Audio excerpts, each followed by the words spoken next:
Welcome to Suzanne's studio.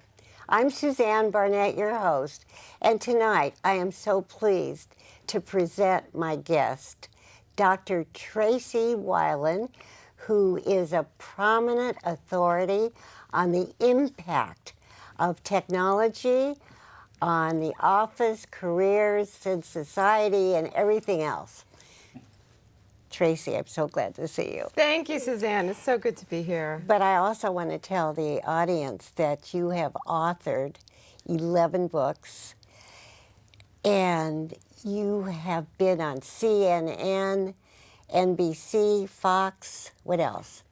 I've been on Yeah. a major networks Yeah, and a lot of yeah. radio, and it's been really exciting to be able to share research with people like yourself. Well, let me ask you, how in the world did you get started? And you're a doctor, PhD. Tell. Well, it wasn't an easy path, for sure. Yeah. So I am every woman, and I just went to school, and I actually wasn't too interested in college, quite frankly. But I had parents who felt that you needed a college degree. And then after college, I actually worked and got stalled out at work and was told one of the reasons I wasn't getting ahead is because I didn't have an MBA. And this is Silicon Valley, and it's a critical degree, either Master's of Business or Engineering. And then I just kept going. I figured the world is changing, it's competitive, and I just kept going to school at night and weekends until I got through a doctorate, a postdoctorate, and a visiting scholar eventually at Stanford. Yeah, you're a scholar at Stanford. Which is a researcher, so it's just the continuation. What I realize is we need to continually learn and educate ourselves to keep employed. And that, I think, is realistic in Silicon Valley because it is such a competitive environment. And I still think, although I know you've done so much for women, Tracy, but I still think that women aren't paid equally. Are they? Well, it depends. Okay, so the studies show, yes, that women and men's salaries are not exactly the same. There are more recent studies that show that women and men graduating college in certain industries are at par, but then something happens later on in their careers. What I encourage women to do is think about their life and their planning, including their own financial opportunities, that money can be made not just at work, it could be made through investments, it could be made by writing books, it could be made in a number of ways. So be savvy about your financial portfolio so that you can always make sure that you meet your goals. Well, just looking at you, etc., you're an inspiration for a lot of women. You really are. And you're not full of yourself like so many people that are as famous as you are. No, well, they are very kind. I think it's really important that women, which you reach out to women, I reach out to women, that's how movement happens. If we keep continuing to inspire women, be role models for other women, show them how things get done, and encourage them, and I think that's important. Well, this is February, and tell what's happening next month in March. Yes, so March is Women's Month. It's my favorite month of the year because we get to celebrate women's success for a whole month. And it's very exciting. I blog about it. I interview women about their stories, their success stories. I talk about them on the radio and TV as much as I can because I like to remind people that women are a force. And my blog this month, coming in March, is called Women Up because I'm very up on women, which is a play on the word of man up. Yeah, go on. So I looked at actually women of all generations and industries to see what are some of the inspiring things that are happening out there. And for one is women in business. You know, women in business are growing at 1.5 times faster than other businesses in the United States. And a lot of this is due to the fact that women are looking at work, they're looking at their passions, they're looking at their interests, and saying, I can start a business. And they are starting businesses, whether it's entrepreneurship, whether it's owning their business, or franchising. And that's very exciting to me. So, is this a good time to talk about your friend? Yes, Tell. yes. So I was contacted by a lovely woman, Anna, who has her firm called Wilen-Daugenti. It's in the San Francisco Bay Area. And she told me about her clothing industry that she started. She designs her dresses, shawls, nightwear. They're made out of bamboo fabric. No kidding. Which is amazing because it's so soft. Yeah. It's like silk, but so much more versatile. And she actually produces them in Shanghai, and her main team is in San Francisco. And so she sent us just a couple of pieces for us to share with your viewers. But I asked her about why did she create the line. Yeah. And she said, we're all modern working women. And for years, we've been told to really look like mini men in the workforce. And instead, we need to start designing clothes that a modern working woman can wear and enjoy and relax in. And that inspired her to create all of these pieces. And I thought that was interesting. The other point she said is she looks at the whole of the dragon. So as a woman designs, she looks from head all the way down to the toe, and encourages that women have pieces to really create their own whole dragon. So it's very inspiring. So she sent for you, Suzanne, a shawl, which is very luxurious, a beautiful dress, and some nightwear. So I'll have to, I'll be very anxious to try them out. Maybe have her on the show sometime. Yeah. Yeah. This is just yeah. one of the many women who I've met who are doing something really interesting. But let me ask you something. The fact that so many things are bought online, and what happens to small businesses, even with the men, with the big stores, you know, like Walmart, Target, etc. I mean, the competition is so keen. How do they get through that? So I think there's an opportunity, and women excel at social media, you know, Facebook and Pinterest and LinkedIn and Twitter and Facebook, and that's the way that you can actually sell. And many women have found that they can sell in greater amounts by using social media, and also distribute products such as these in major retailers such as Nordstrom or Walmart or Macy's. So they really, as long as their predominance is online, rather than having a shop. Well, I think you need to develop a strategy, and the social media is a distribution strategy. And it may be that you're selling online because, let's face it, it's a lot lower cost than putting it in building your own store.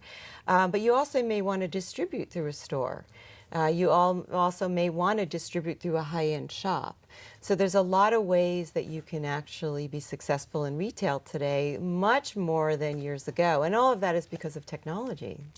I know. So how does, I mean, this is a major question. We'll have to have 10 shows talking about how technology has affected everything. Oh, that is I know, 10 shows. but put it in a paragraph. Could you do that? Sure. So technology is really rapidly accelerating a lot of the advancements in society. So for example, I look at women and say, because of technology, we have washing machines and dishwashers. And that allowed the women to leave the home. And then we had microwaves. And now we have cell phones, so we can stay connected and still be busy. And now we have social media, so we don't, and email, so we don't have to write letters anymore. So technology just keeps enabling us to do more and more things, and actually even be more global. You know, if I think about my relatives overseas, we used to wait for each other's letters, but now we can just hop on text or email and communicate much faster. So technology even helps us travel. I mean, I remember when I started traveling, and flights to Japan was maybe once a day, and now there's at least 5 or 10 every day. So it's exciting. So when you do all your global speaking, what is that like for you? Tracy? Ah. Like, yeah, tell. Oh, it's exciting. So I always worked overseas. That was always a component of my jobs. I was in manufacturing for a long time, overseas manufacturing for high-tech firms. And then I moved into a strategy role that involved really working with governments overseas. And now as a speaker, it's very inspiring because you see different pockets of the world have different technologies. If you go to China, they had online shipping, same-day shipping, before we did in the U.S. If you go to Europe, mobile phones are accelerated before us. If you go to India, the whole idea of data and being able to do analytics, and so I learn so much from when I go overseas, and it's really a sharing experience, not only culturally but also with technology. Well, last time you were on the show, we were talking about how do older women Yes. get employed. I'm sure you have a story. I do. I Tell. have a story, and the woman I'm referring to is actually in the Bay Area, and she is 68. And her story was quite interesting. She left the workforce in her 40s.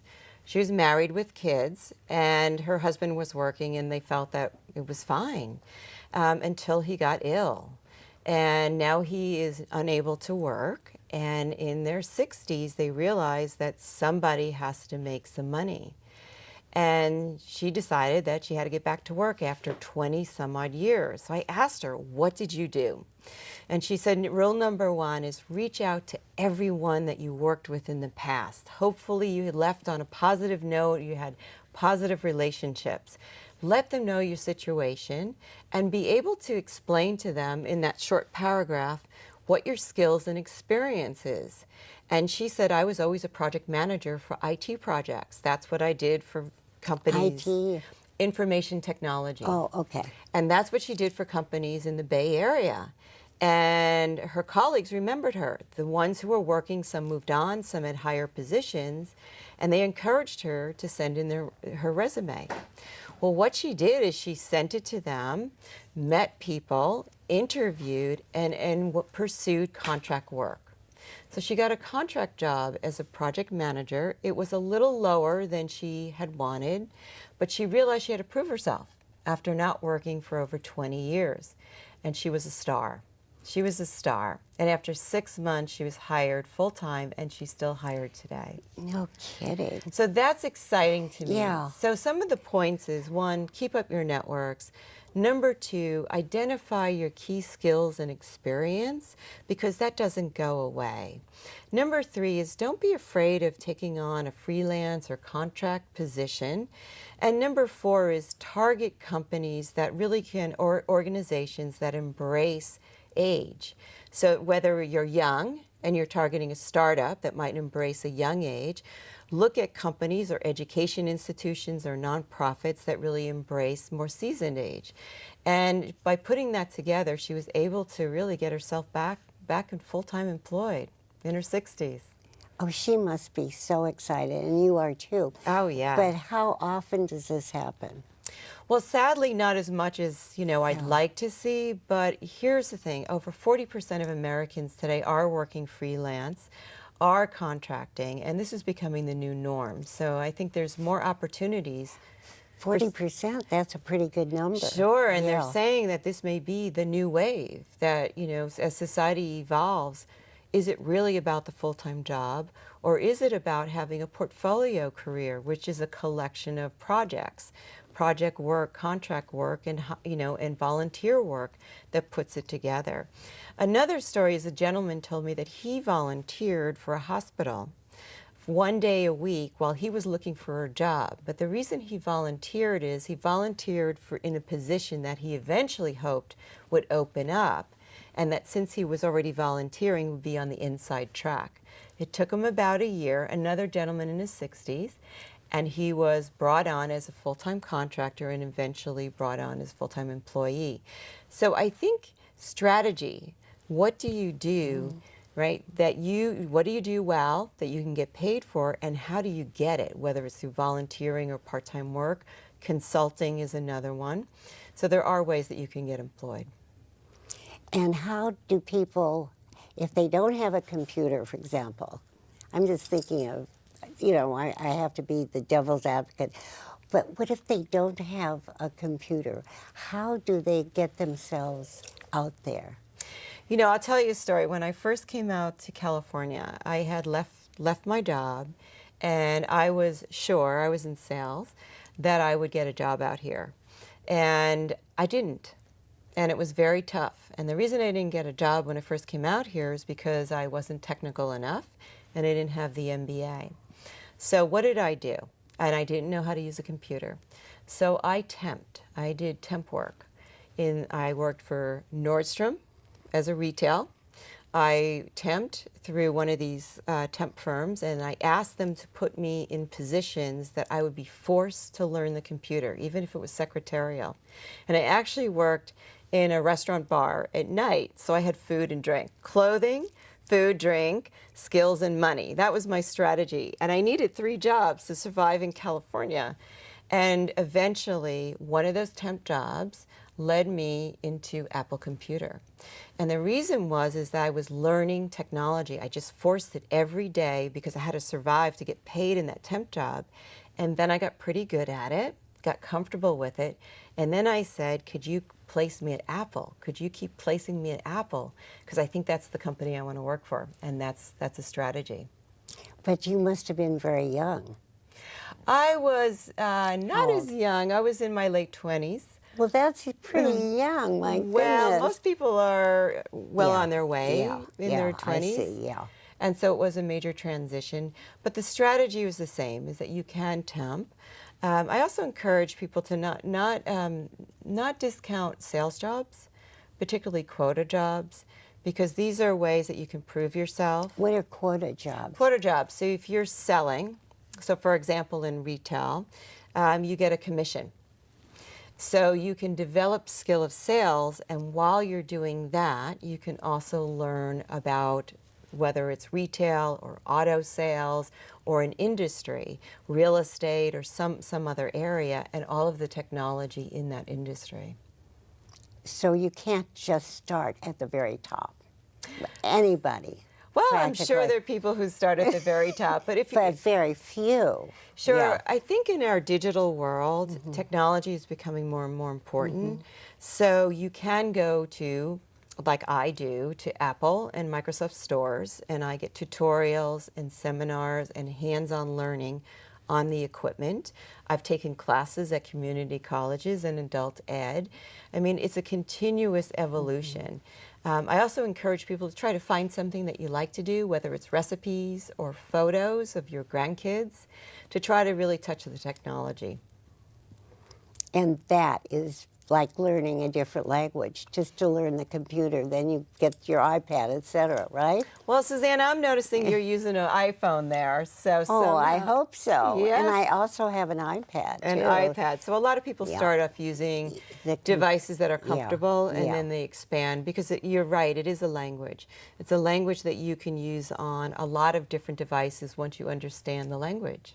And it's practice. Even if you're really brilliant, you still have to practice, whatever, right? You do. I keep telling myself that. You do, and if you're on YouTube, there's a lot of tutorials. I love going out to YouTube. I know it. And I used to resist learning. I didn't want to do the computer because I'm an artist and my left brain doesn't work. But slowly, little by little, and just to be able to go to Safari, to the internet. You don't have to go to the library or anything. That's right. But tell a lot of old people that, and they say, I don't want to do that, which is a mistake. But now tell about shacking up, because that was something you were going to talk about. That's right. So AARP did some very interesting studies of what are some of the new trends for women over 50. And they said there were 2 trends. Women are traveling and shacking up. So shacking up is, if you might remember the show called Golden Girls, where there were 4 women who were either widowed or divorced, and they decided to live together in Florida in a house. Well, according to AARP, this is the trend again, and it's increasing, and that women are finding that it's more efficient to live with friends and split the chores and the finances and the cooking and all of the activities. And it's a lot more comforting because you have a community. And then on the traveling side, that women over 50 are taking an average of 5 trips a year. A lot are U.S. based, some international, and they're doing it either for summer vacation, for family reasons to get multiple generations together, or they have a bucket list and they want to get through a bucket list of traveling the world. And there's a lot of groups out there that are really supporting women doing group travel. So those are 2 trends that I thought were fun, that really our seasoned women are spearheading and driving a new trend. Okay, so tell more now about what happens in March. Well, in March, I love March because so many organizations really salute women. They invite me in to give speeches. The radio shows ask me to come on and talk about some of the trends like we were discussing today, TV shows, and so it's very exciting. But basically, women are put in the spotlight, and I really think that they should be in the spotlight because it's been, very exciting. I mean, I think 2015, women in politics will be the dinner conversation. Oh, yes. Let's face it, between Hillary Clinton and, Elizabeth Warren. Elizabeth Yeah. Warren, Yeah. even Carly Fiorina was putting her hat in the ring. Right. But it will be a conversation of women in politics. And Janet Yellen, the head of the Fed, even changed it from chairman to chair. So she said, I want more gender neutrality at the Fed. So it's just exciting. So we just try to, celebrate all of these successes that women have. And where do these celebrations take place? Oh, they're all over. Last year I was at NASA. The year I was invited to some government get-togethers, corporations usually pick a day and they bring in speakers to really inspire women and talk about women's careers. So there's a number of activities that you'll see throughout March. Hopefully there'll be some in the Bay Area as well. I hope so. Now let's talk. I haven't read any of my notes. We have such good questions, but what I like to do is what we're doing now. Think of the moment and what is really important. So it's your turn. Well, I think Tell. what's really important. Yeah. So this Yeah. is what I encourage people to do in March. Think about our younger women and encourage them. A lot of young women today are much more confident than previous generations. And I would encourage people to expose them to as much as you can, whether it's technology, finance, sports, travel, business, and put in their mind the expectation that there are no obstacles, or if there are obstacles, they can overcome them, whether it's through their own diligence, through getting an education, as I did. There is a way. I think younger women need to have that constant messaging that they are achievers and they're special and they'll have success. That is wonderful advice, just to support them. And I wonder how many young women are influenced so much by their family. Like if they have a line of lawyers, they want their kids to be lawyers, and that's the last thing that kid really wants. Yeah. So how do you educate the parents of the young people? How would you do that? Sure, I'll tell you a story because Okay. a colleague of mine, she was just a mom, basically, not just a mom, but she had a young daughter who was excelling in science and math. And she was excited for her daughter because she thought she was going to pursue medicine or pharmaceuticals. And when her daughter got to the high school, she started to feel like maybe she should change her mind about colleges and her degree because of other people telling her maybe she move into marketing or communications. And her mother knew nothing about science. So the first thing she did is she went out and asked all her neighbors, do you know a woman successful in math and science? I need to show my daughter a role model. I'm not the role model for her, but I need her to see a successful woman. And they did. They found her a biologist who was very successful, traveling the world, married, having a great social life and a great life in general, and she had her sit down with her daughter and got her daughter back on track to pursue what she wanted to pursue. So I think sometimes that, you know, women are persuaded by the masses. So if you see that your daughter has a special talent and you can't help her, find a role model. Find someone, expose her to someone who is successful. What a good idea that is, Yes. really. And today is so different than my era. And I think people, generally speaking, are much more open to say, hey, it's okay. You want to do what you want to do, go for it. Don't you think? Oh, I mean, I yes. really do, with all the advertisement and everything. You know, we only have a couple of minutes left, Tracy. I always ask you this. You promise to come back because you're so, really, you're so inspiring. And we need women like you Oh, well, thank you know, as our guests so that the audience can see what a success. And one more thing, in 2013, you were voted the most valuable, is that the word? Yeah. Yeah, tell. So the San Francisco Women of the Year Award in 2013 and in 2012, it was in the Business Times in San Jose. And what they were really celebrating was my work as a researcher, my work in technology and helping women, and I really appreciated those honors. Do you have a big trophy? No. No. I'd have one made and pretend that they gave it to me. Just mentioning it is good enough. Okay, Thank you. Tracy, thank you so much. Thank you. Just enjoy having you as my guest tremendously. And I want to thank our crew. I always say this because it's so important. Without our crew, we wouldn't have a show. And of course, KMVT, our station, is just wonderful. It really is. And of course, I want to thank you all, my audience, for watching. And I simply can't wait to see you next time. Bye-bye.